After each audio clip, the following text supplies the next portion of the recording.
Bé, en aquest vídeo veurem com funciona la transcripció mitjançant Larson. A partir de la pantalla de límits o des de qualsevol altra pantalla fent servir el menú lateral, podem anar a la secció de transcripcions.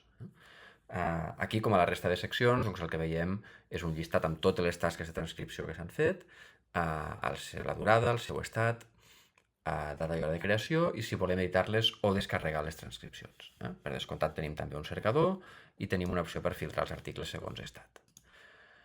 Si volem crear una transcripció nova, només hem de fer clic en aquest botó que diu nova transcripció i el sistema ens demanarà si la volem crear a partir d'un arxiu d'àudio o vídeo o a partir d'un enllaç de YouTube.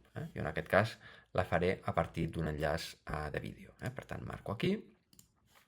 Següent, i aquí el que em demana el sistema doncs, és que pugi un arxiu MP3, WAV, OGG, MP4, MOV, AVI o MKV baixa. En el cas, si jo hagués triat doncs, un enllaç de YouTube, el que em faria falta seria enganxar l'adreça de YouTube. Aquí doncs, n'hi ha prou amb que jo arrossegui doncs, el fitxer de vídeo, faci clic a següent, el sistema em demanarà un nom de tasca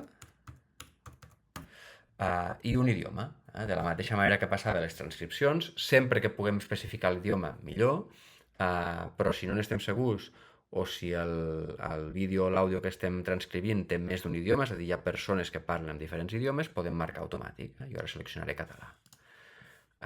Apretarem generar i el sistema començarà a processar l'arxiu. Veureu que va molt de pressa perquè és un vídeo que crec que dura doncs, uns 3 minuts, doncs segurament en menys d'un minut això estarà processat. De totes maneres, mentrestant, us ensenyo els resultats, per exemple, bé, ja he acabat, doncs si entrem aquí en els subtítols, perdó, la transcripció, el que tenim doncs, és tota la transcripció, podem copiar el text o podem descarregar un arxiu de Word. Aquesta descàrrega us l'ensenyaré amb una altra transcripció que té més opcions.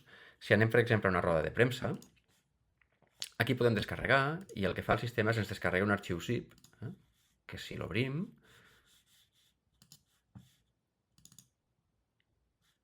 veureu que té diferents fitxers.